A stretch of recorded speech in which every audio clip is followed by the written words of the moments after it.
Fala galera, um vídeo diferente para vocês hoje. Hoje nós vamos mostrar para vocês como que rompe um bloco ou um paver. Vamos tirar algumas dúvidas aí para quem tem as dúvidas, né? De como rompe um bloco ou um paver para atingir a resistência que a norma exige. Então quer saber mais sobre isso? Acompanhe esse vídeo que nós vamos falar um pouquinho mais sobre rompimento de bloco e de paver para vocês. Fala pessoal, então a gente está aqui hoje na Civiltech em Criciúma. Nós vamos fazer um vídeo aí muito legal para vocês, rompendo umas peças. Vamos explodir aí, como eu estava falando com eles aqui, vamos explodir uns blocos, vamos explodir uns pavers, né?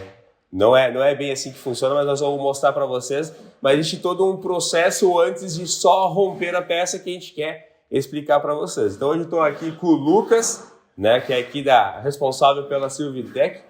Lucas, tudo em ordem? Como é que tá? Vamos quebrar umas pecinhas aí? Vamos sair elas para ver se elas atendem a norma. Vamos ver se elas vão atender a norma aqui. E a gente também tá com o Marco, que eu vou nem apresentar para vocês, né? Mas Marco, antes de você se apresentar, o que é isso aqui, cara?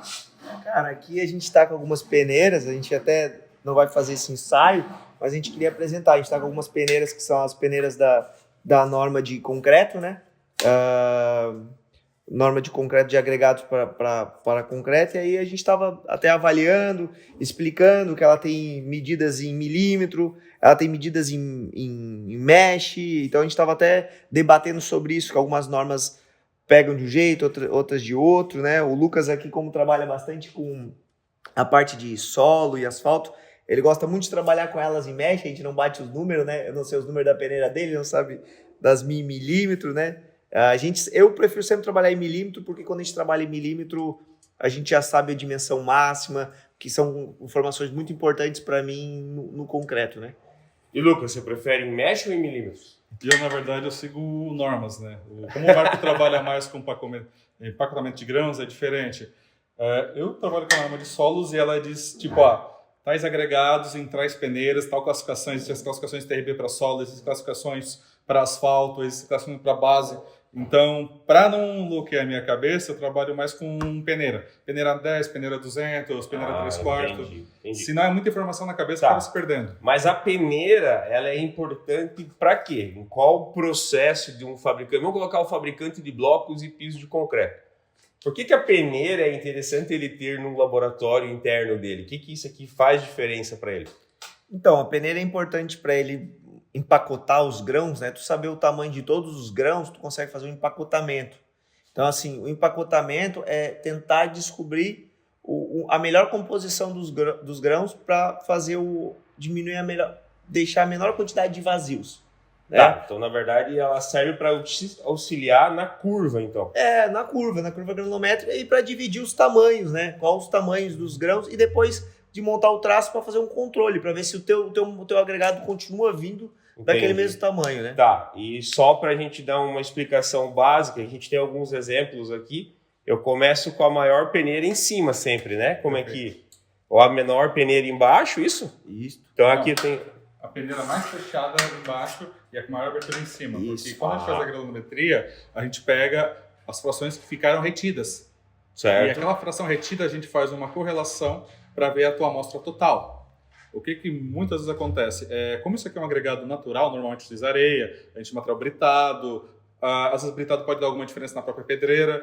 É bom tu ter um mínimo controle interno para te analisar se o teu material que está vindo, ele está vindo correto, porque não adianta eu ter o melhor equipamento do mundo, o pessoal trabalhando corretamente, a tua equipe, se os teus agregados não estão corretos. E tipo, é uma das partes básicas, né, Marco? Se tu analisar, teu agregado vai ser um dos reagentes para sair o teu produto. Se tiver Mas a grosso modo, vamos falar assim, toda nova carga eu teria que fazer esse teste aqui, então, das peneiras para ver se está condizente com o traço que eu já estava executando, por exemplo. Eu acredito que seja carga.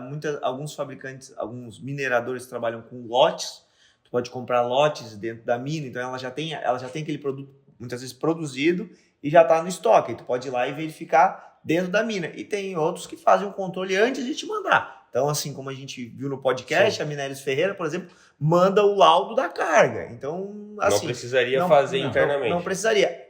São poucos que tem isso, mas por isso que os que tem são tão valiosos aí para Então esse aqui é mais um controle dele, então. Ele vai fazer um controle para ver como é que tá e tudo mais.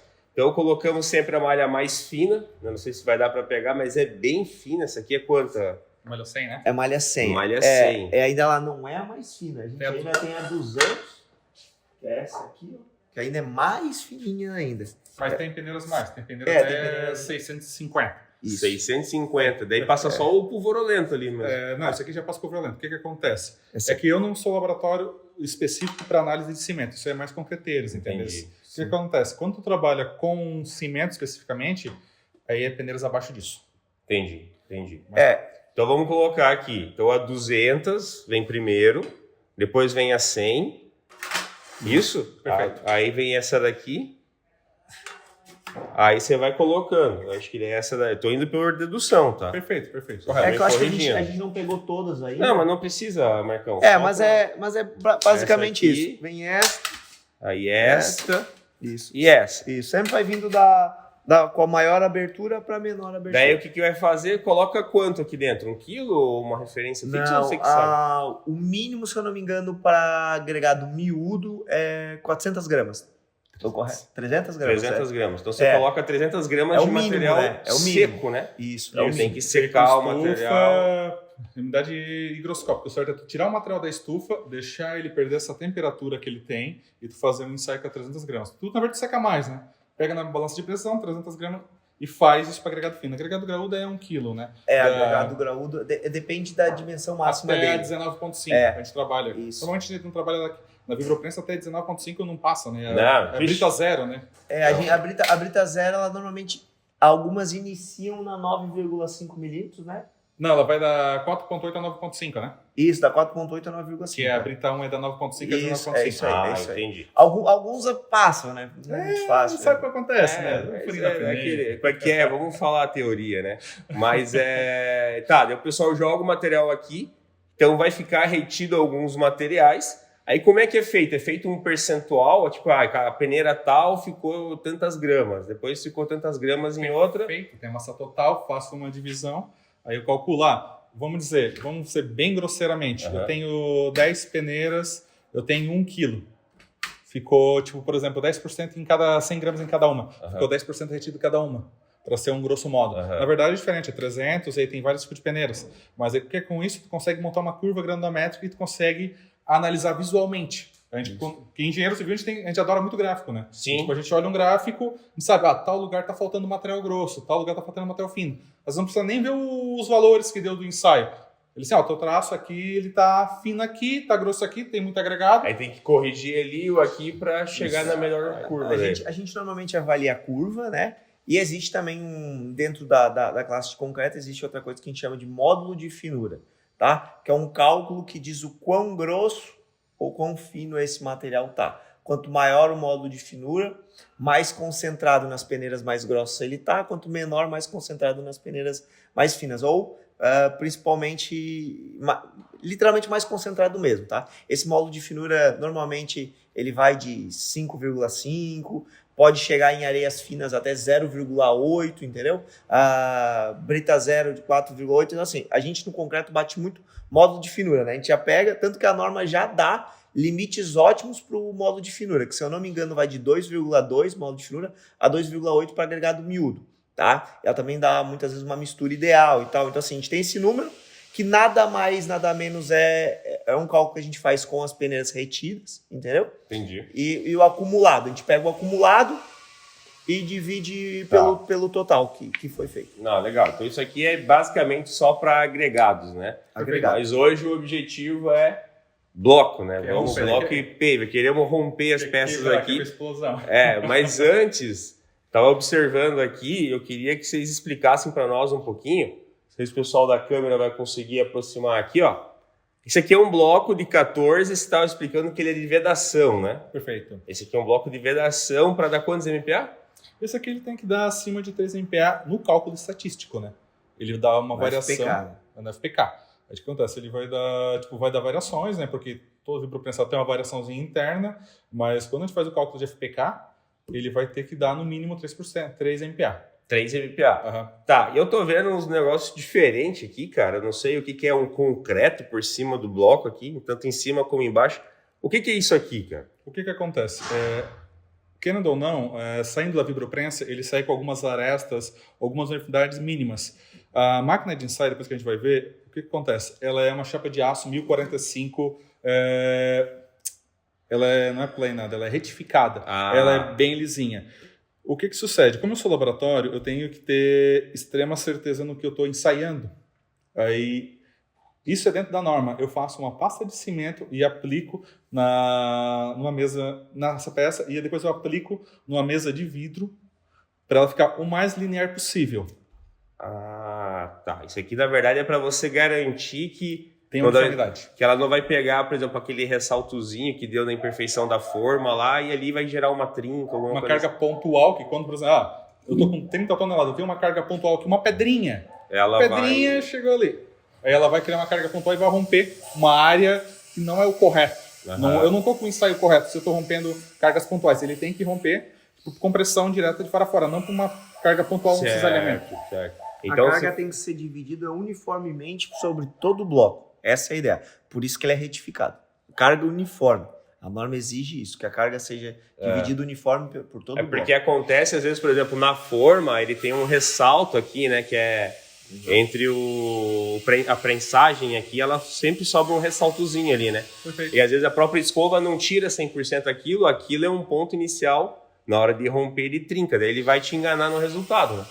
Então a ideia de fazer isso aqui é para retificar. Qual que é o material que é usado aqui nessas... Uma pasta de cimento. Uma pasta de cimento, como é que é o nome disso? É o... Capeamento é pasta. Capeamento. Esse é o capeamento. Aí você faz de um lado, então, no vidro, espera secar, vira, aí vai. Tem que respeitar alguma distância, alguma coisa nesse sentido? Não, a capa simplesmente ela não pode ser muito grossa. Tipo, por norma pede 1 a 2 milímetros. Às vezes a gente tem que tirar alguma rebarbinha do bloco para deixar, tipo, nessa proporção. Porque eu não posso ter uma falha muito grande aqui, um bloco muito torto. Não tem como recuperar, né? Tem que ser um bloco inteiro no caso. Tanto que a gente faz isso aqui, porque se tu analisar lá na execução, ele vai em argamassa também para selar. Aquela argamassa também distribui a força. Então a gente está fazendo meio que uma simulação de um bloco numa parede. Ah, tá. Entendi. Tá, e isso é feito só pro bloco? Ou no piso também é feito? Fala pavers? No pavers, Mesma coisa. A gente faz o capeamento no paver, no mesmo sistema. Por que o sextavado é cortado no meio?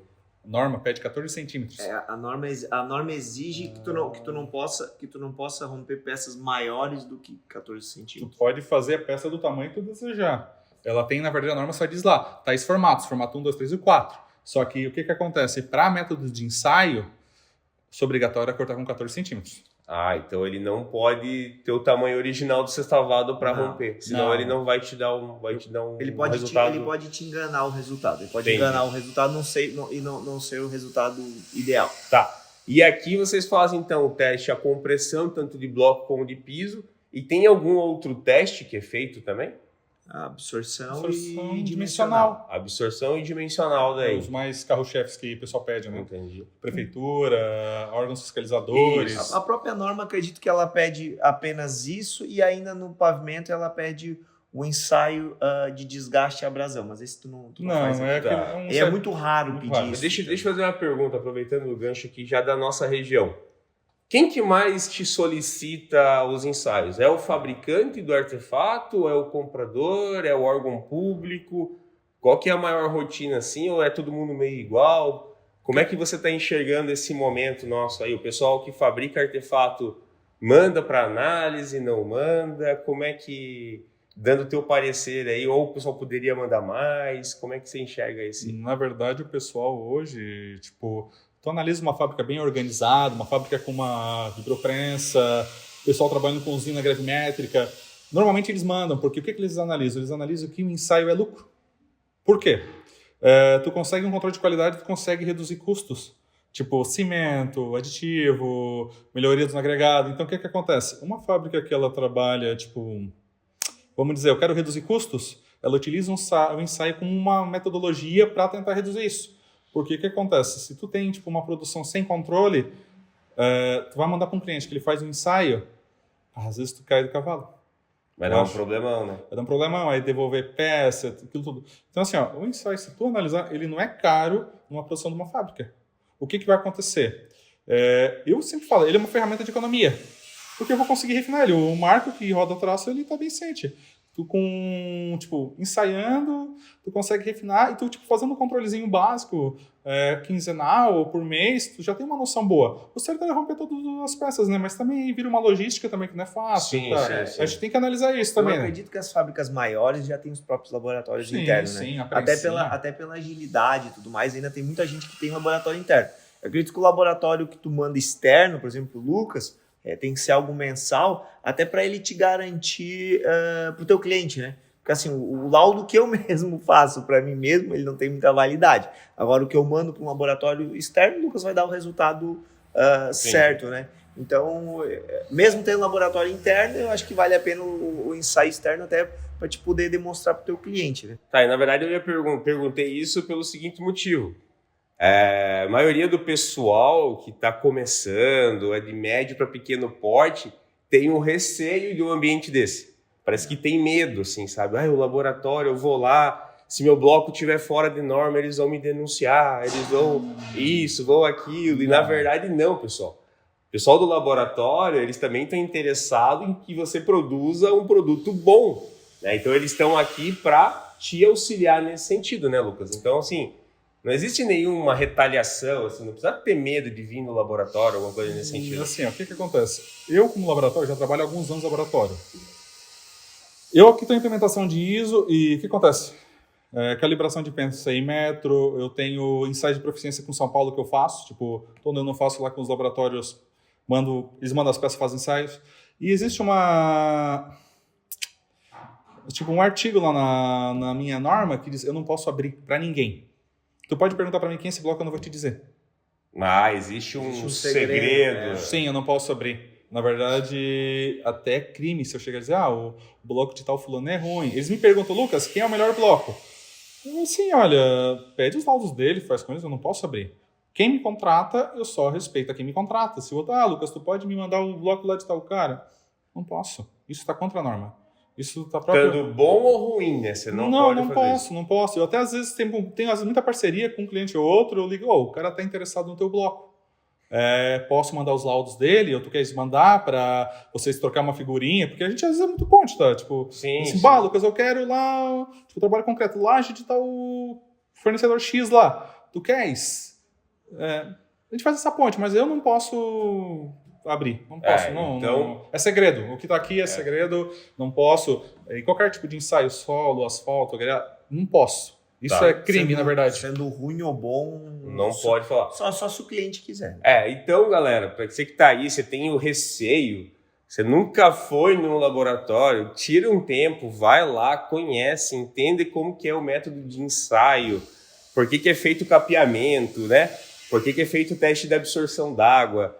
Faz essas perguntas, visita o laboratório para vocês começarem a serem inseridos nesse mundo e a gente começar a melhorar o produto, né? Outra, eu vejo numa seguinte opinião. Muitas das vezes as pessoas falam, não, mas o meu bloco já é bom, eu não preciso mandar para ensaio. Mas uma vez eu falei para um cliente, cara, mas ele pode ser tão bom que tu tá perdendo dinheiro, porque tu não sabe nem qual que é a resistência dele, né? Então, acho que esse acompanhamento junto com vocês, né, Lucas, é importante para... você também dá o feedback pro fabricante, né? Sim, esse bloco aqui, o cliente que queria a vedação estava dando 7 MPa. 7 MPa? Eu assim, cara, tu tá perdendo dinheiro. E ele disse, não, cara, tu tá louco? Não, tu pode reduzir a quantidade de cimento. Ele reduziu, ele conseguiu o bloco de vedação. Eu cheguei lá e assim, cara, não, absurdo, porque assim, o cimento hoje é caro, né? Deus do céu amado, né? E, tu perde dinheiro, não adianta. Tem que... Hoje, a empresa para dar certo ou dar errado são os miúdos, né? E o cimento é um miúdo bem caro, pesado, né? Bem caro mesmo, né? Mas vamos lá, então. O que a gente tem hoje aqui? A gente tem esse bloco de vedação. A gente já mostrou aqui alguns sextavados cortados no meio, né? Sim. E a gente tem aqui também um pavimento 10 por 20. 6 centímetros. 6 centímetros daqui, né? Uhum. Segura aqui um pouquinho, deixa eu mostrar pro pessoal ali, ó. Aqui, ó, pessoal, como é que é o capeamento. ó, eles capearam desse lado, né? E do outro lado. Por quê? Quando eles forem fazer com a bolacha aqui, né? Tanto embaixo como em cima, ela tem 100% o paralelismo de uma face com a outra. Tá? Isso aqui para o bloco, para as outras peças ali também. Tá. Essa peça aqui, ela só passou pelo capeamento, ela não passou por nenhum outro processo antes. Não, é assim, ó, a gente vai romper elas secas, tá? O certo, essa peça essa aqui tá seca, bem seca, e essa aqui tá saturada em água. Por quê? Lá no local, no pavimento, vai chover, vai ter às vezes nível de sulfidade um pouco mais alto, vai dar capilaridade. Então essas peças aqui tem que suportar elas a água. O que acontece? Lucas, por que a água? Quando tem água dentro de uma peça dessa, o que acontece? Eu aplico a compressão e a água é incompressível. Ela vai ter a tendência de querer sair da peça, fugir pelas capilaridades. E ela gera forças de tração. Quando ela gera força de tração, o concreto é uma porcaria para tração. Ela rompe. Tu diminui a resistência. Tipo, dá o quê? Eu já peguei casos de 2 a 3 MPa por peças, às vezes. Às vezes até mais. Às vezes pode rolar até 10, 15% aí, até mais tranquilamente, a diferença dela seca para úmida. Ela pode diminuir a resistência no caso. Não, ela diminui a resistência, com certeza. A questão é o quanto. A peça úmida, ela é mais frágil do que a peça seca. Exato. Lembrando que esse independente de já ter curado? Independente de ter curado. Tá? Entendi. Até assim, as pessoas têm que entender uma coisa. Uma coisa é a cura. Se ela ficar submersa durante a cura, obviamente, a resistência vai ser maior pela cura. Às vezes eu falo isso pro pessoal, o pessoal demora um pouco para entender. Eu digo, não. O pior caso é ela molhada. Daí eles falam assim, não, mas não tem que curar. Eu disse, não. O momento da cura é um, o momento do rompimento é outro, tá? Até assim, esse tipo de peça, ele não pode ficar em cura submersa. Até no podcast Cuidado, a gente bateu muito nisso. Não pode. Muitas vezes os fornecedores nos entregam, acho que o Lucas deve ter passado por isso. Tu vai coletar na fábrica o pavimento, tá dentro da água. Aí o cara deixou dentro da água só os que tu vai romper. E os outros que estão na rua... Deixou normal. Tá normal. Então, assim, o interessante é, essas peças elas não devem ficar curadas, elas devem ficar antes do rompimento 24 horas dentro da água. Elas não devem ficar curadas na água, no caso, né? Na água. A cura que rola dentro do... processo natural aqui.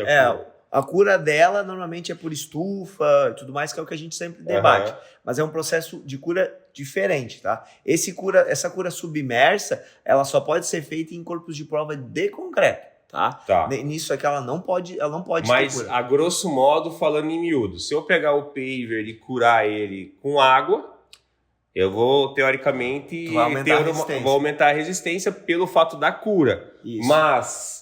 se ele fez a cura e eu molhei ele e vou romper ele, a umidade vai me baixar a resistência. Isso, né? E a norma exige que seja rompido úmido, porque esse é o pior caso de trabalho dele. O pior cenário, no caso. O pior cenário é o quê? Tráfego em dias de chuva. Tá, mas daí quem molha é o laboratório, então. Isso, vocês recolhem a amostra seca, ou o cliente traz a amostra seca e vocês molham ele aqui, isso? Capeia. Tipo, essa peça aqui, depois de sair desse processo, ela iria para o tanque d'água para saturar. O que acontece? Nós estávamos ali falando, interfere muito a absorção, né? Quanto mais uma peça de pavimento absorção, mais resistência ela vai perder com a saturação. Então, por isso que um equipamento, coisa que trabalhe com conseguir eliminar o máximo possível os vazios, vai ser melhor para tua peça para resistência no final. Tu ganha em 2 momentos, tá? Diminuir vazios, tu ganha exatamente nesses 2 momentos. No momento 1, diminuindo os vazios, tu atinge maior resistência à compressão. Momento 2, no ensaio submerso, tu também absorve menos, tá? Absorve menos água, automaticamente diminui menos a resistência. Isso, a gente até estava discutindo da questão de absorção, tá? A absorção dela é, na média do ensaio das 3 peças, 6%. 6%. Tá. É uma tristeza. É bastante, né? É bastante. Então, galera, tentem fazer menos de 6% lá. Então, beleza. Então, o cliente trouxe aqui as peças. Então, o bloco não precisa fazer... O bloco não pode. O bloco é seco numa situação... Seco, curado. Não é seco em estufa, né? É seco... Umidade do ar. Umidade do ar, exato. Porque assim, por exemplo, como é que acontece o esforço? A gente analisa por esforço, né? O que vai acontecer com o bloco? Eu vou fazer um baldrame e eu vou botar o bloco. O bloco não vai ficar em contato direto com o solo. Ele vai ficar em cima do baldrame, esse baldrame devidamente ele deve ser impermeabilizado. Certo. E o que acontece? Isso já é mesmo para a própria segurança da estrutura, ele ser seco, ele perder a resistência. Por isso que a gente ensaia ele diferente. Entendi. Pelo sistema construtivo. É como ele vai ser no local, né? Que o piso é piso, né? Isso aqui é bloco para parede, então realmente tem que respeitar as diferenças técnicas de cada um. Então tá, o cliente mandou, capeou, o paver deixamos submerso. Isso. Aí você deixa 24 horas submerso, daí tira e rompe ou espera? Qual que é o tempo? Vamos lá, o cliente te trouxe as amostras. Quanto tempo leva para sair o resultado dele? No mínimo, uns 5, 6 dias, porque eu tenho que capear de um lado, capear do outro, deixar no mínimo curar uns 3 a 4 dias essa pasta. O certo é deixar 7 dias, mas todo mundo hoje rompe para querer amanhã o resultado. Todo mundo com pressa, né? Todo mundo, Lucas, tu faz isso aí, entrega na segunda, quer na sexta. Aí, e tem todo o processo de entrada da amostra. Essa amostra aqui não está cascada aqui do próprio laboratório, mas ela é numerada, certinho. Tem a classificação unívoca, o meu ensaiador, o meu laboratorista, ele não sabe de quem é a peça. Ele só vai olhar 72. Ele pega a planilha de ensaio, 72. Aí depois vai lá para dentro, outra pessoa entra na amostra, faz o relatório e manda para frente. Mas assim, é na média de 5 a 7 dias, quando a gente está com tempo, né? Úteis, né? Porque dias úteis. Depende também da correria do laboratório. A gente tem uma carga útil de trabalho, né? Não adianta assim, pode trazer que a gente faz. Aí eu tenho que explicar para o cliente, às vezes rapidamente eu consigo fazer, às vezes não. Mas mínimo seria 7 dias. Para curar pasta, a gente satura a peça. Para ter um resultado... Com garantia. Fiel. Eu ia falar digno, assim, né? O mais normal é o cliente mandar mensagem da seguinte forma. Tem uma licitação amanhã, tu não consegue fazer o rompimento dessa peça? É normal isso aí. Normal. E eu preciso... não dá. Não dá porque, assim, é no mínimo 24 horas. Claro, as peças de pavimento ou o bloco, ele também pode ser retificado, tá? Esse aqui é uma das formas de tu garantir que ele vai estar uniforme, mas tu também pode retificar. A grande questão é que retificar bloco é um pouquinho mais complicado. Às vezes pode... Enfim. Eu tenho a retífica, mas o problema da retífica é assim, como eu já faço bilateral, é interlaboratorial, que a gente faz vários laboratórios. Metodologia capeamento, para ter garantia. É a melhor metodologia delas. Né? O que acontece? A retífica é um disco diamantado passando aqui na lateral. Pode criar microfissura? Pode. Entendeu? Então, o que acontece? Para ter certeza absoluta, para o cliente estar com o material ali de baixo, se o meu material é certo. Às vezes na retificação pode acontecer problema. Então, eu meio que não aboli a retífica para... Depende da solicitação, se está muito... Mas eu quero que faça aqui dentro o capeamento para eu seguir a minha qualidade. Entendi. Eu acho que a retífica fica mais para corpos de prova cilíndrico. Sim, corpo de prova. Porque aí é um volume muito grande de rompimento. Mas aí é um outro conceito também, outra metodologia. Né? Outra metodologia, tudo. Então, tô quebrando aqui o capeamento. Ai. Depois vai dar problema no resultado, é isso. Desculpa aí, cliente. Galera, então a gente vai agora levar essas peças para a prensa. Mas assim, pessoal, peguem essa conversa, esse clima amistoso que a gente está aqui. Desde que a gente chegou aqui, o Lucas estava com um sorrisão ali, já esperando a gente, tudo, né? Deu um bom dia. E vai ser assim contigo também, cara. Não precisa ter medo do laboratório, não. Vão lá, façam amizade com os laboratoristas, com os engenheiros responsáveis. Vocês podem ter certeza que todo laboratorista, todo laboratório também quer ver o bem da tua empresa, do teu negócio, até porque tu quer ele como cliente, né? Então, se tu pegar assim, um processo que talvez você está fazendo errado e por falta de conhecimento, o pessoal do laboratório vai querer te ajudar, te dar as informações para que o teu produto também seja um produto bom, né, Lucas? Então... O mercado qualificado, ele é ideal pro laboratório e para todo mundo, entendeu? Então, assim, é nisso que a gente bate. O mercado qualificado, ele é o ideal para todo mundo. O cara que faz o produto fora de norma, ele acaba estragando todo o mercado, porque ele não tem preço, ele não faz rompimento, ele não traz serviço pro Lucas, não dá serviço para consultor, então assim... E tá entregando um monte de coisa ruim. E ainda tá dificultando o trabalho do cliente dele, sabe? Então eu acho que assim... romper, fazer ensaios, procurar, como o Lucas também aqui presta consultoria, então querer o bem do cliente, entendeu? Ir atrás do cliente. Então, galera, o laboratório é teu amigo, tá? Vamos lá quebrar essas pecinhas que eu quero ver esse negócio explodir hoje. Então, pessoal, aqui agora a gente está com a prensa, né?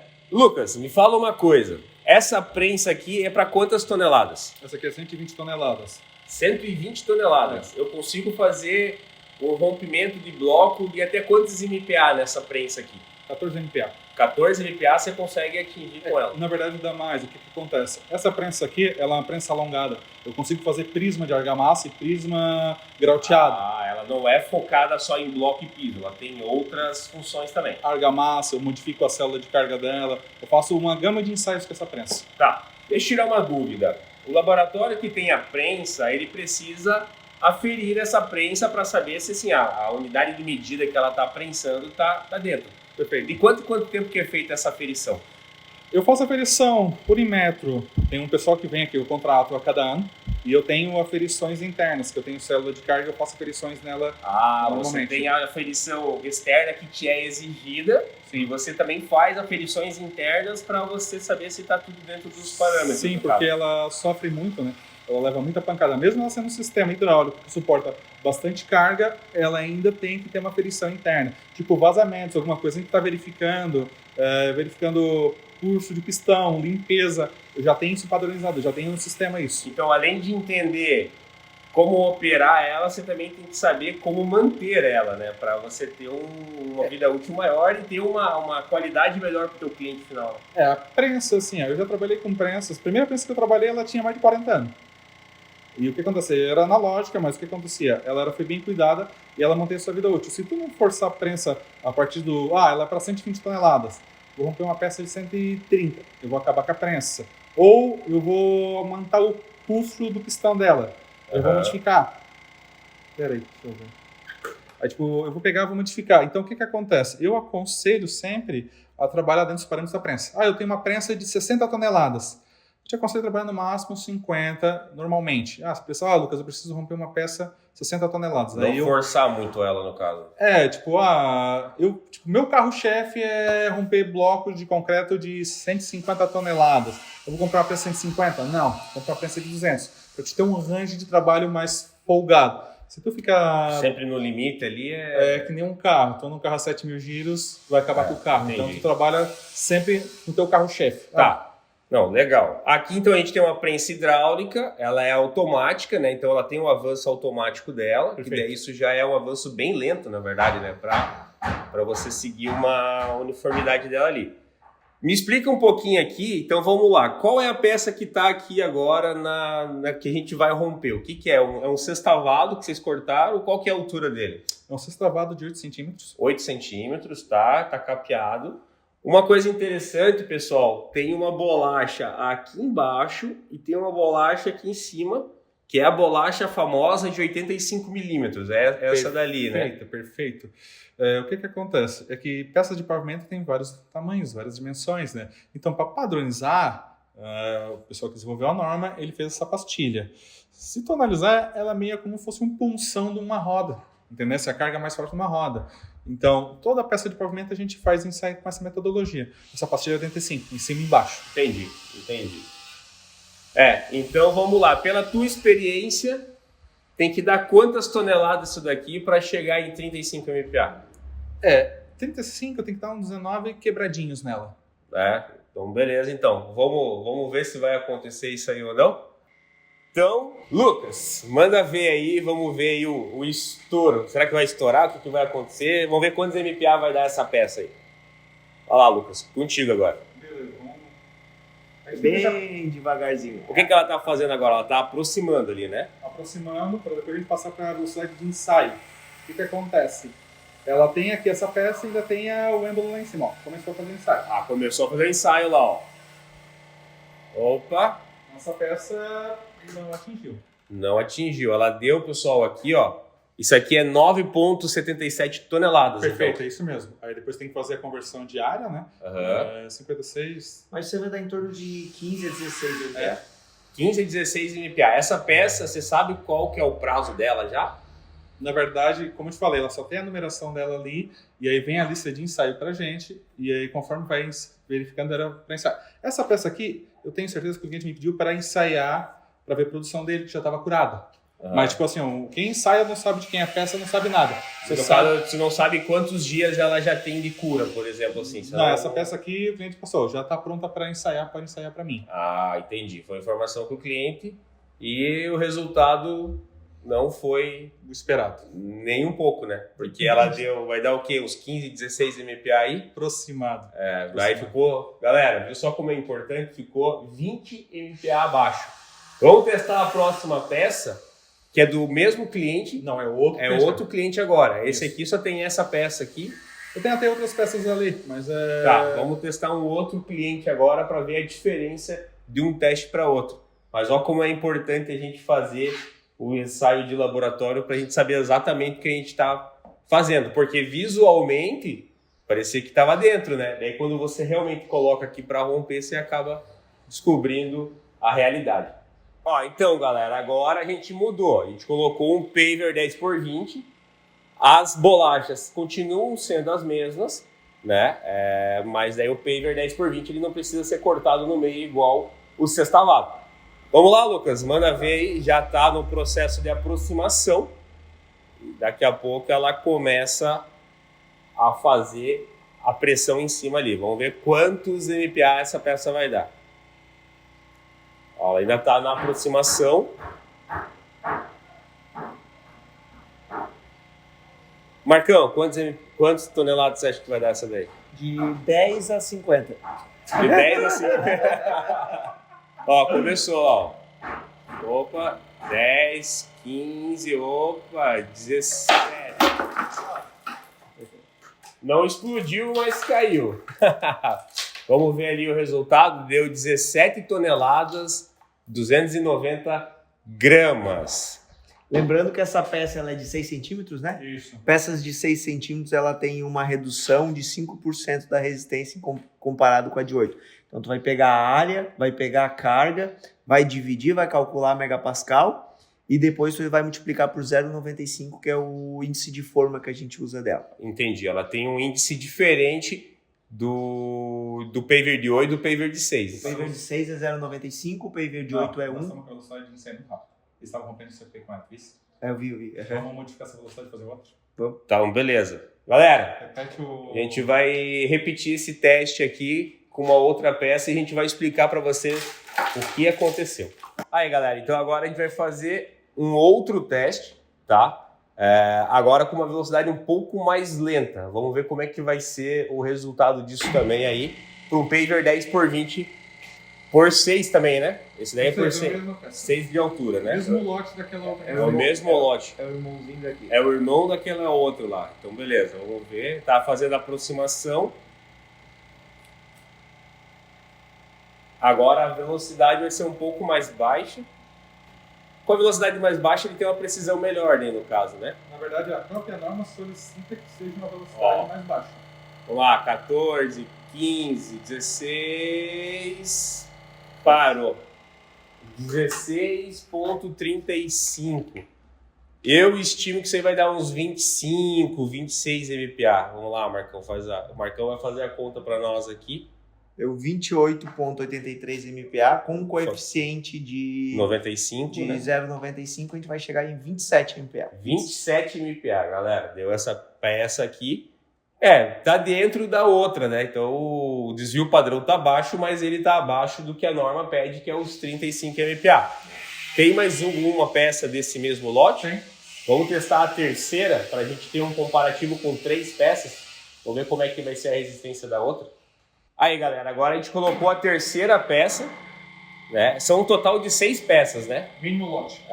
Então, assim, se agora der 35 MPa, provavelmente o FCK dele vai dar bem abaixo mesmo, porque tá com uma instabilidade muito grande no traço. Então vamos ver qual que vai ser o resultado dessa terceira peça.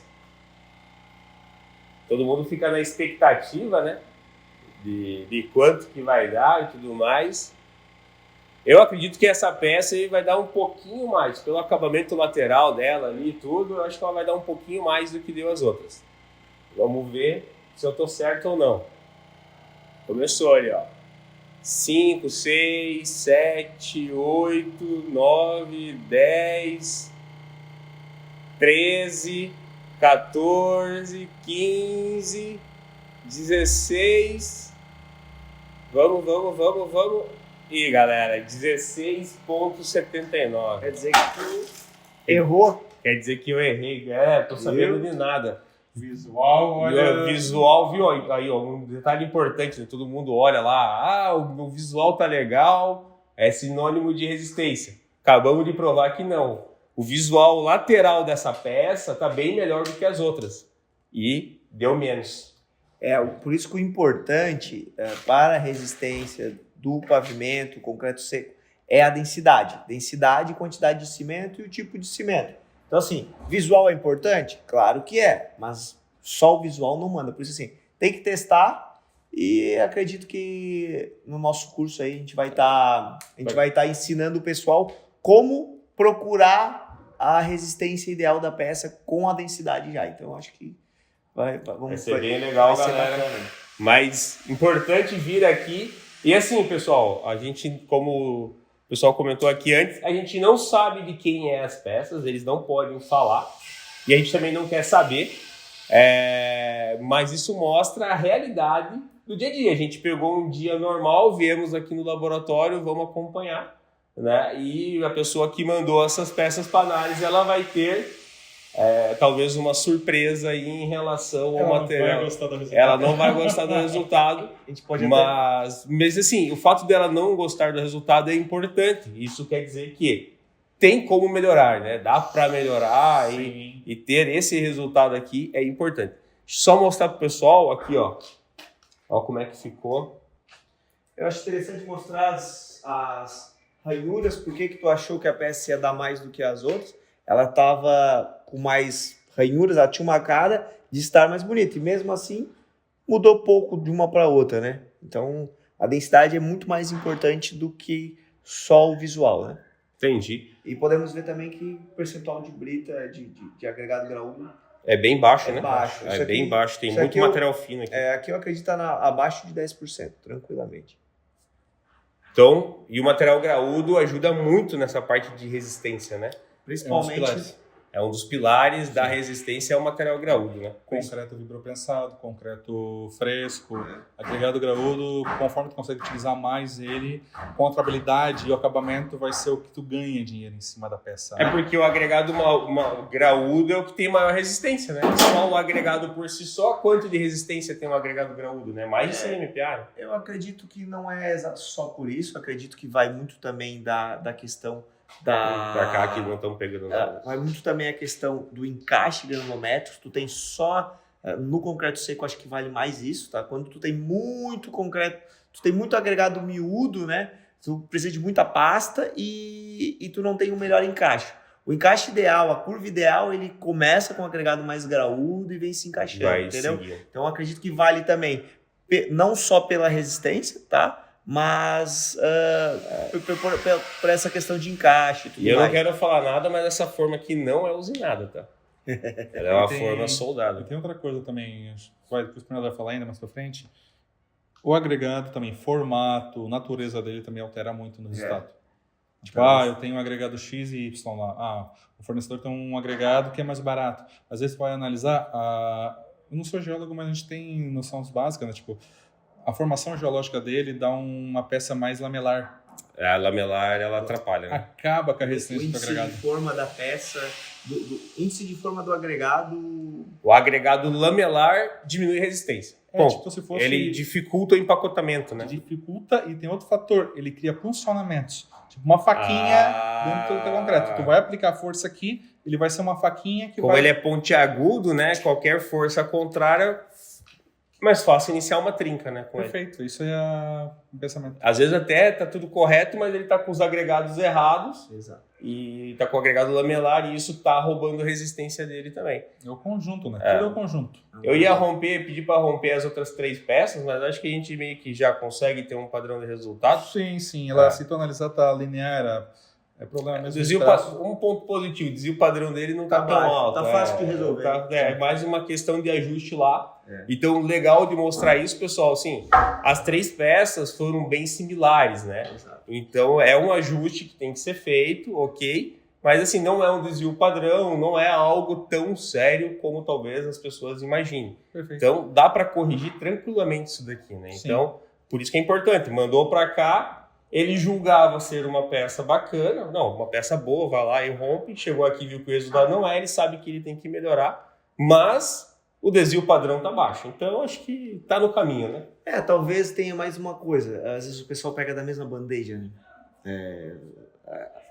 Mandar para o laboratório, às vezes o pessoal pega da mesma bandeja, por isso eu sempre peço que pegue de bandejas diferentes ao longo da produção, para ver se o desvio padrão tá baixo de fato. Na verdade, a própria norma pede isso, né? Ela pede para você... Peças variadas num lote. Tipo, um dia eu produzi 500 metros. Vou lá, depois de dar uma certa cura, né? Que eu não posso pegar peça virgem para levar para o laboratório. Já fiz ontem, eu já quero carregar para o laboratório. Eu não consigo, mínimo uns 3 dias. Escolhe lá da tua produção, bem aleatoriamente. Pode ser até lá já estetizada, lá no... traz para o laboratório, que aí tu vai ter a tua fidedigna amostragem. A gente estava falando sobre isso, do pessoal escolher as peças para mandar para o laboratório. Não, você está se enganando, né? Mas assim, tem um problema gramado. E o Marco, a gente já fez isso. Às vezes a gente é chamado para fazer, tipo, a gente faz consultoria, a gente faz perícia. Tipo, uma prefeitura teve problema num pavimento.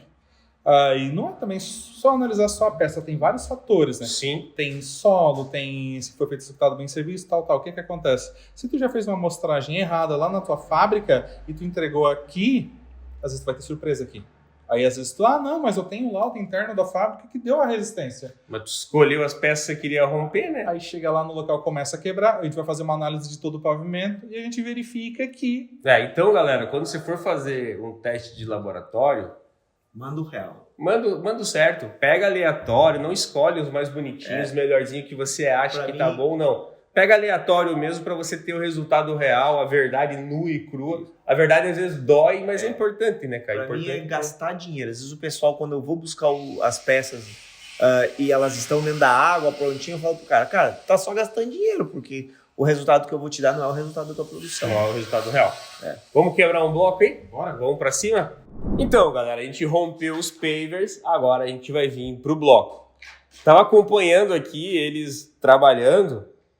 O cara do laboratório tem que ter um pouquinho de força. Olha a espessura dessa chapa aqui, ó. O negócio aqui é bruto, galera. E um detalhe interessante, ao contrário do paver, do piso, né? A gente tem uma bolacha de rompimento. Perfeito. No caso do bloco, é toda a área dele, né? Então, todo o comprimento, toda a largura, ela tem que estar... encostada, né? O que acontece? Por normativa, existem as classes de rompimento, tipo o mínimo, né? Para uma prensa trabalhar 100 toneladas, tem que ser chapa de 2 polegadas. Tipo, eu vou ensaiar ali, eu vou pegar uma chapinha fina. Não adianta, ela vai empenar, né? Ela vai empenar e vai te forjar um ensaio, vai te dar funcionamento. Então, o que acontece? Se quiser montar a sua prensa lá e fazer o seu ensaio no seu laboratório, aí dá uma analisada na norma, ou contrata um consultor para te dar assistência, né? Mas tem que ser certinho conforme a norma para te fazer ensaio, porque o ensaio mal feito é igual a nada. Exatamente. E um detalhe interessante, a estrutura inteira da prensa, ela é extremamente reforçada. Olha isso aqui, ó. Tipo, é extremamente reforçada. Por quê? Quando a gente vai exercer a força aqui, eu não posso ter uma elasticidade na estrutura dela também, né? Porque essa elasticidade enganaria o resultado final do bloco. A gente quer testar a carga no bloco, eu não quero ter uma interferência da prensa nela. Então dá para reparar assim, é tudo muito bruto, justamente para te dar um resultado bacana. E aqui, pessoal, interessante vocês olharem, perceberem por que do capeamento. Acho que aqui ficou mais visível, ficou mais perfeito para a gente entender. Por quê? Porque eu preciso encostar as duas extremidades do bloco num paralelismo em cima e embaixo. E isso vai garantir para o cliente, no caso, né, para quem está rompendo, um resultado mais fiel, né, um resultado que não vai enganar. Perfeito. Lembrando que qualquer detalhezinho para cima, que seja aqui, que você não faça o capeamento, ele vai te enganar para menos, né? Porque redução de resistência. Ele vai te dar uma fissura. Deixa eu fazer uma pergunta. Aqui a gente está em laboratório. Eu sei que esse capeamento no dia a dia de uma fábrica não é comum. Isso não é tão prejudicial pelo fato seguinte, você sempre vai enganar para menos, né? O capeamento ele te ajuda para você atingir uma resistência maior, certo? Não é o maior, é o de uso. O que acontece? Esse bloco aqui vai ser utilizado como argamassa colante. Certo. Tipo, uma argamassa lá A argamassa que é usada para bloco, ela tem que ser ensaiada, tem a normativa dela, a gente faz o tracinho, monta. Aí tem, tipo, a metodologia lá da alvenaria estrutural, que o bloco tem que ser uma resistência, a argamassa tem que ser um pouquinho menos, e o prisma, quando a gente faz um por cima do outro, tem que ser um pouco menos, para funcionar o sistema construtivo de alvenaria estrutural. Entendi. O que sucede? O capeamento é como se fosse essa argamassa. Ah, você já está simulando a argamassa aqui, então. O capeamento ele te ajuda nisso. Ele ajuda nisso. Ó. Não vai ser a argamassa, que, por exemplo, tem clientes meus que a própria ISO e a própria norma, controle de qualidade, tem que ser tem que ser correto, né? Tipo, tem que ser a argamassa própria que eu vou usar na obra. Ah, Lucas, eu estou aqui usando uma argamassa de tal fornecedor, tal concreto, tal argamassadeira. Ele vai lá, ele me molda os 2 prismas, os 2 blocos um em cima do outro, com a argamassa, e a gente ensaia para ver se o sistema construtivo dele lá, o bloco do fornecedor X com a argamassa X, está atendendo a norma dele. Vai atender a norma. Então, o que acontece? A pasta, simplesmente, porque eu não... Lá no local, quando for executado, ele vai ter uma argamassa já fazendo essa distribuição de carga uniforme. Aqui eu estou só, na verdade, proporcionando essa melhor distribuição. Entendi. Em fábricas, às vezes o pessoal na corrida... O pessoal não vai capear, cara. Vai ter uma resistência menor, mas, por exemplo, o que ele acontece? Se ele lá ele encontra 4 MPa, ele sabe que aqui no laboratório vai estar 5. Por causa do capeamento dentro do carro. Capeamento. Então, o que acontece? Ele vai ter o controle dele lá interno, ele vai saber que a peça dele está boa, e assim, o que acontece? Tem muitas empresas, tipo, muitos que compram que não aceitam um ensaio interno, quer externo. Sim, normal. É que, na verdade, a laboratório interno é para ele ter um controle melhor da fábrica dele, né? Então, para quem tem a prensa ou quem está pensando em comprar uma prensa, Luiz, vou precisar fazer o capeamento toda vez que eu for testar uma peça? Não. Mas lembre-se o seguinte, toda fissura, toda rebarba superior, tira ela para você ter um resultado bacana. Como ele comentou ali, se teu bloco deu 4 MPa, se você fizer o capeamento, em tese, vai dar uma resistência maior. Beleza, então? Vamos ver? Qual que é a tua expectativa para esse bloco aqui? Eu chuto com os 3,5. Estipulo, né? Porque vidro pressado... 3,5 MPa, galera. Vamos ver? Vamos ver lá, tá aproximando. E lembrando que o cálculo de resistência do bloco é diferente do paver, né? Era total nele. É a área total daí, né? Então tá aproximando agora a prensa. Para dar 3,5 MPa tem que dar quantas toneladas, mais ou menos? Eu acredito que vai ser na casa de umas 17 toneladas. 17 toneladas. Mesma prensagem, bem dizer, do paver, só que com resultados bem diferentes. Né? Isso aí, 17 toneladas dá 3,1. Vamos ver então. Eu vou chutar umas 20 toneladas. Você é otimista. Eu vou de 10 a 40. Tá, essa expectativa. Eu já perdi muita expectativa. Já. Você já não cria mais expectativa. A gente pode notar que esse bloco não tem estria nenhuma. Ó, isso aí já é um indicativo que talvez, se der a resistência, está usando um teor de cimento alto. Né? Então como ele está sem as estrias, o que o Marco falou, se ele der uma resistência boa, provavelmente é porque o teor de cimento dele está elevado. Então vamos ver aqui na prática, a gente não sabe qual é o traço, não sabe nada disso. Eu vou fazer quando eu do meu resultado eu posso expor, né? Então quando a minha fábrica estiver rodando, eu vou trazer aí, ó, o bloco com traço tal e a gente rompe aqui e a gente faz um comparativo para vocês. Se tu quiser abrir, não tem problema, Celso. Os dados são confidenciais, né? Cada cliente, eu quero expor.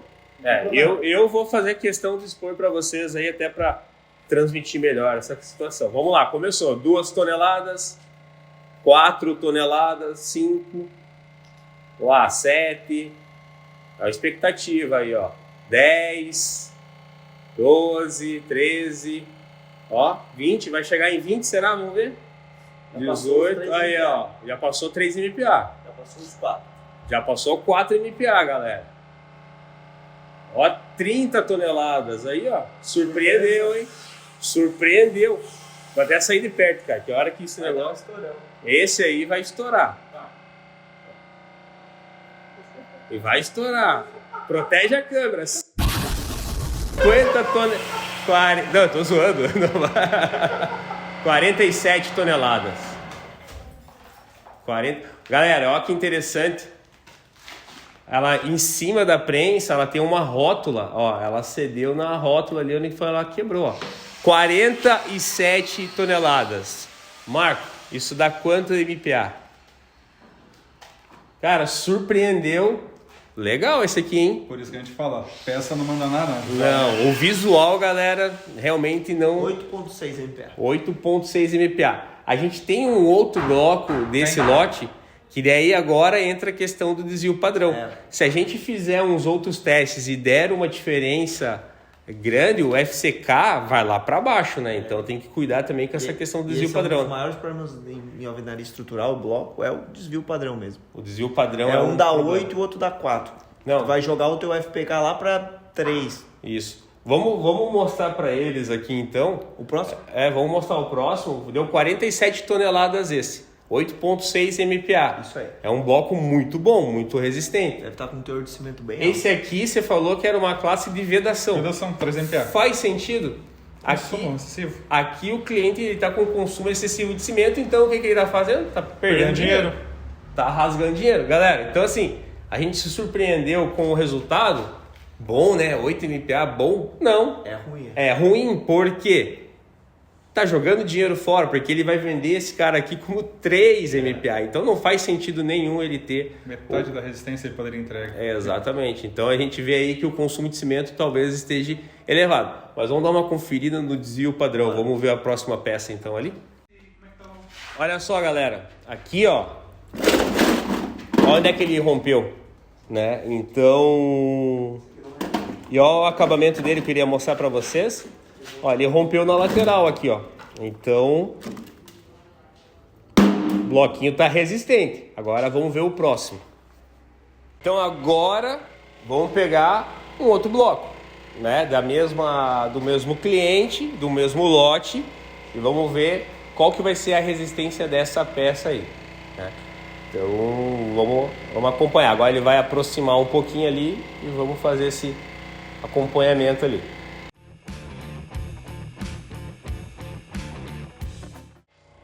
Aí, agora vai começar a brincadeira. Vamos ver lá. 4 toneladas, 6,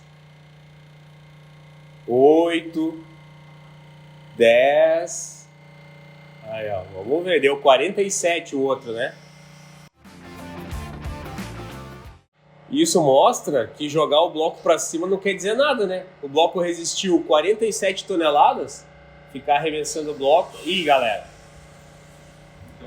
29 toneladas. Marco, isso resultaria uma resistência de quanto?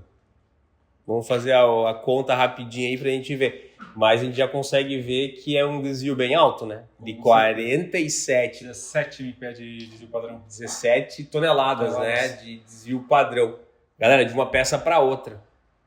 Deu 5.39. Então a gente pulou de 8.6 para 5.39 agora. Talvez o FPK dela vai dar menor que 4. Daqui a pouco no lote, se tivesse mais variação, daqui a pouco ia dar uma de 8, uma de 5, uma de 6, só que essa variação é tão grande que o FPK ia jogar para 4, menos que 4 talvez. Às vezes os caras ia entrar nos 3 que ele queria, né? Só que tu tá perdendo dinheiro. Tá perdendo muito dinheiro, porque o FBK, vamos lá, galera, eu falei FCK antes, eu levei fui corrigido aqui, é FPK, que é FB, o B de bloco, e o FPK de paver, isso? Então, até peço perdão para vocês, é FBK do bloco, que é o quê? Não é a média dos resultados, tá? É a norma que diz que você pega lá a diferença dos valores de uma para outra, subtrai, né? Pega a média, vai diminuir do desvio padrão e vai multiplicar com o coeficiente student,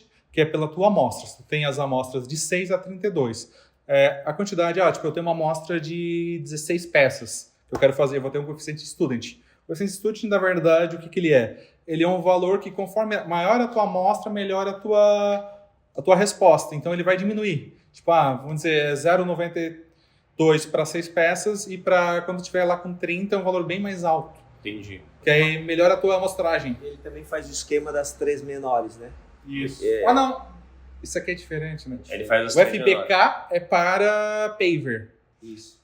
Isso aqui, na verdade, assim, tu pega as 3 piores, certo. No caso, tu faz a média dos 2 últimos e tu diminui da última. E usa o coeficiente de students. Também usa, É bem chatinha a conta, bem chatinha. Mas vamos dizer assim, em miúdo você pega assim, os 3 piores resultados você faz a média Dos últimos dois e e diminui do terceiro, aquela média. Entendi. E aí tu vai com sensores. Então, se for 4, 5 e 6, tu vai somar a média de 5 e 6 e menos 4, não? Ou de 4 e 5 menos 6? Tem que dar uma olhadinha nessa tabela ali, mas Mas, a terceira peça que a gente diminui. A grosso modo, a tua resistência final vai ser abaixo da tua pior peça. A grosso modo é isso aqui. A pior peça, em tese é mais ou menos assim, pior peça menos o desvio padrão vezes o coeficiente. Então aqui, basicamente, vai dar um laudo de 3 MPa? Provavelmente vai. Mas, cara, você tem um laudo de 3 MPa entregando um bloco de 8.6 e aqui um bloco de 5.4 ali, que a gente viu agora há pouco. Então, assim, galera, não dá para fazer isso, né? Isso é um desvio padrão muito alto, tá jogando dinheiro fora. E aí entra, né, Marcos, que a gente tem batido muito na tecla, o porquê de muitas empresas fecham e não sabem nem o porquê que fecham. Galera, aqui tá um motivo fora todos os outros motivos, mas aqui tá um motivo muito sério, né? Porque aqui você está consumindo mais cimento, que é o teu, vou colocar o teu material mais caro, em excesso, e você não está nem atingindo. E às vezes as empresas também nem conseguem enxergar isso porque mandam romper 2 peças, por exemplo. Com certeza. Acontece muito isso, o cara entrega só 2 peças para ti. E tu fala, não, é no mínimo sei não, só essas 2. Aí tu não consegue nem ver o desvio padrão e tu não consegue nem ter um número assertivo. É que você não consegue ter a realidade do cliente dele. Um diagnóstico é o problema dele. Tu não sabe se o problema dele é desvio padrão, se é tipo, o traço dele que tá errado. Tipo, tu tem que ter uma amostra mínima. Se não tiver uma amostra mínima... E são 6, sempre 6, né? Sempre 6. É 6 por lote. Então não adianta o cara fabricar um mês todo e romper 6, entendeu? Ele não vai achar o desvio padrão dele, sabe? Entendi. Então eu acho que assim, depois de uma fábrica alinhada, tudo bem, mas eu acho que quando o cara tá procurando... Então, galera, aqui a gente mostrou agora 2 lados, né? Isso. Primeiro lado de ficar surpreso com a resistência, um bloco de vedação deu 8, mas agora vem o lado de a gente criar um alerta. Né? E não é porque teu bloco talvez está melhor do que a norma pede, mas não, o resultado final de laboratório vai dar pior. É isso aí. Então, a grosso modo, o que acontece? O desvio padrão que ele vai fazer? Pega a tua pior peça, ele vai dar mais baixo ainda o resultado final. Então o pessoal às vezes não entende essa conta, como é que me deu mais baixo do que a minha pior peça? É um cálculo que a norma exige porque não tem controle. Né? Então aqui a gente identifica que não existe um controle de produção, de saber quanto de cimento está sendo usado, quais agregados, se a proporção dos agregados está correta. Então a norma entende que está desorganizado, está bagunçado, o que ela vai fazer? Teu resultado vai lá para baixo. Exato. Então o controle da fábrica é muito importante e o laboratório vai te ajudar nisso, entendeu? Vai te ajudar a identificar qual vai ser o resultado. Ó, o resultado vai ser isso aqui por causa disso, disso, daquilo, o desvio padrão tá alto, tem que corrigir, né? Então, ficar de olho. Tem mais uma peça? Vamos romper mais uma? Então vamos romper mais uma do bloco para a gente ter 3 referências igual foi o do piso. A gente já volta com o resultado para vocês aí. Então, beleza. Agora a gente foi para a terceira amostra, para a gente ter mais uma referência. Agora eu já não sei nem o que chutar de valor. Vamos colocar um meio termo ali, 30 toneladas então, né? Um deu menos ali. Vamos ver ali como que vai ser esse resultado aí. Então, tá fazendo a aproximação agora. O Leandro vai dar uma aceleradinha no vídeo para nós agora, para a gente chegar mais próximo lá.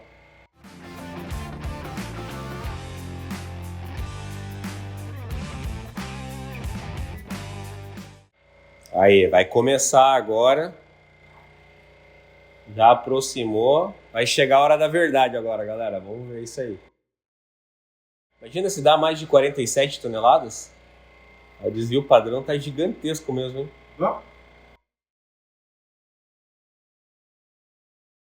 Começou, pessoal. Vamos ver agora a expectativa. 5 toneladas já. 7. 10 toneladas. Ó, 16, 18.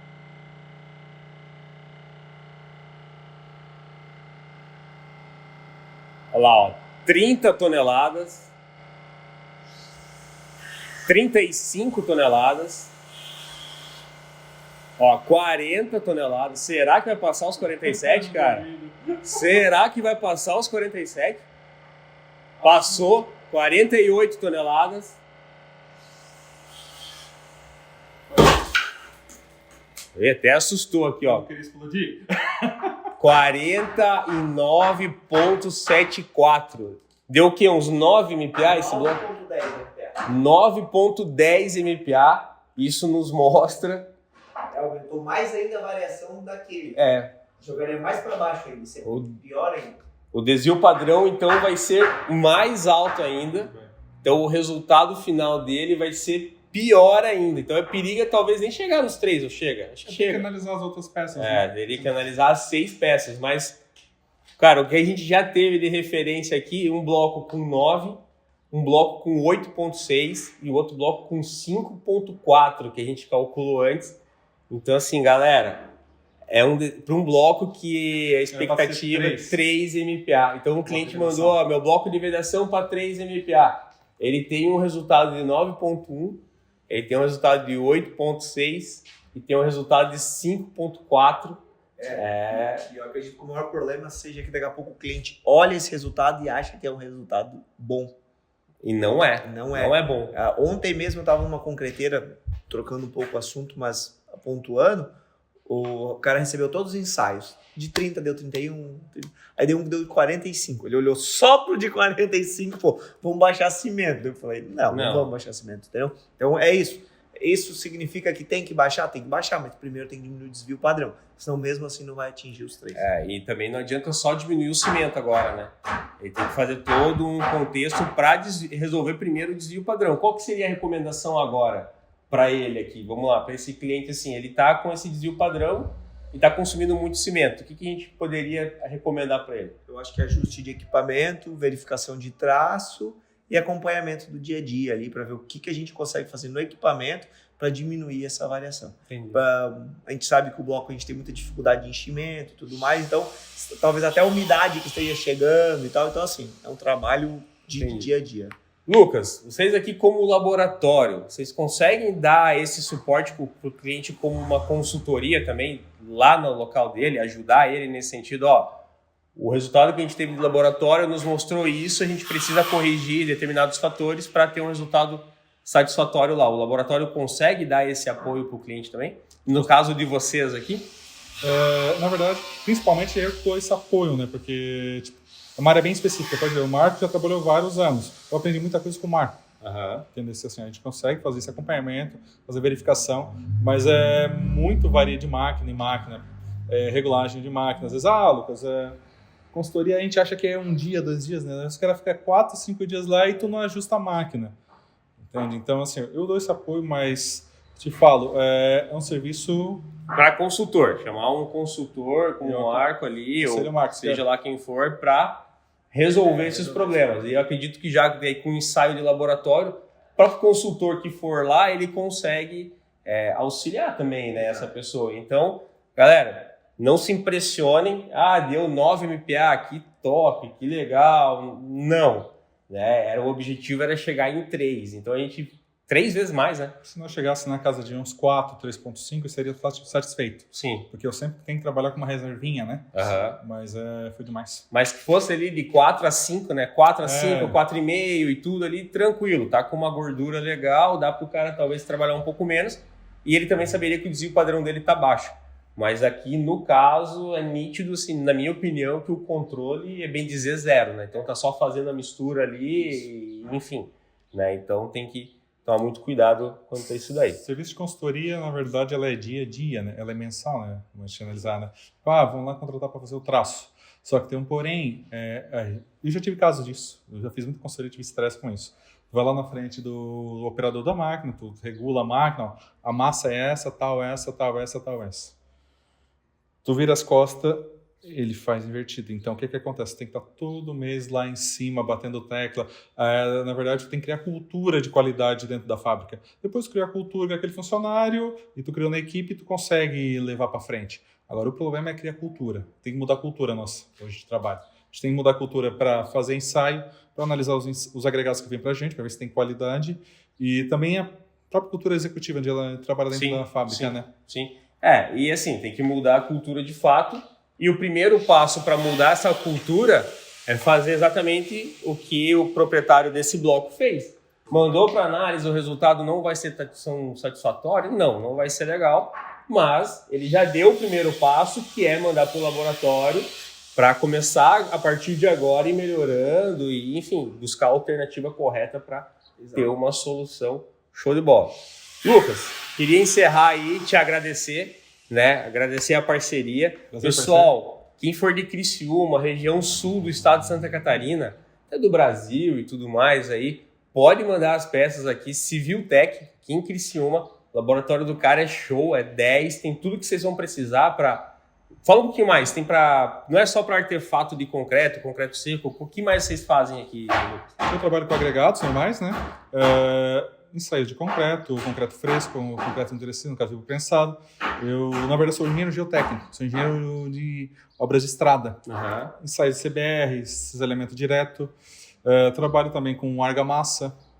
Então, assim, eu sou mais focado para ensaios. Eu dou consultoria nas outras áreas, mas normalmente é ensaios que eu faço. Entendi. Mas, assim, asfalto também faço, mas é focado em ensaios. Tipo, muitas vezes eu trabalho em parceria, faço consultoria em conjunto, né? Porque como a gente tem mais foco em ensaio, a gente tem uma facilidade mais de analisar, tipo, um problema num pavimento ou uma traça desse aqui, é tal coisa. Eu consigo... Meu foco é um pouco diferente, entendeu? Entendi. Mas a área de laboratório eu atendo legal. O que deu para perceber é que isso aqui é só uma das coisas que um laboratório faz. Existe toda uma gama de produtos por trás, de serviços que eles também prestam. Então, para quem está aqui na região de Criciúma, sul de Santa Catarina, tem um laboratório interno, manda para cá, faz um contrateste, tira a prova real aqui também. Então, o Lucas vai atender vocês muito bem. Marcão, queria te agradecer aí. O Marcão, ontem nós tivemos um podcast, hoje está aí de novo, né? Vamos trocar ideia. E galera, falar para vocês que esse tipo de conteúdo vai ser comum, né, Marcos, lá no nosso curso, lá na imersão. Ó. Então a gente vai afunilar mais esse assunto. Hoje foi só uma pincelada para mostrar no YouTube, mas quem for fazer a imersão, a gente vai, com a ajuda do Lucas aqui também, vamos abusar do espaço dele aqui, né? Vou aproveitar que estamos gravando, que ele não pode dizer não, né? Aí vamos também abusar do espaço para trazer o conhecimento e a informação para vocês, porque o que a gente quer não é chamar a atenção de ninguém, nada disso, e é que todo mundo faça um produto dentro do que está vendendo, que não perca dinheiro e que atinja as normas. E que atinja as normas e que dê lucro, galera. A gente precisa que as empresas deem lucro. Exato. Eu não estou aqui de graça, o Lucas não está aqui de graça, o Marcos, ninguém faz nada de graça e você também não tem que fazer nada de graça, né? Então, às vezes só que você está fazendo sem saber. Então a ideia é mostrar para vocês esse conteúdo para saber se não, peraí, eu podia tirar um pouquinho mais ali, eu estou fazendo isso errado, aquilo errado, para a gente corrigir. É isso aí. Beleza? Então, galera, só lembrando, não se esqueçam de curtir o vídeo, de se inscrever no nosso canal, tá? Eu vou deixar o Instagram da Civil Tech aqui nos comentários, sigam a página deles no Instagram, dá essa moral lá pro Lucas também, e vamos para cima e até o próximo vídeo, beleza, meus amigos? Abraço!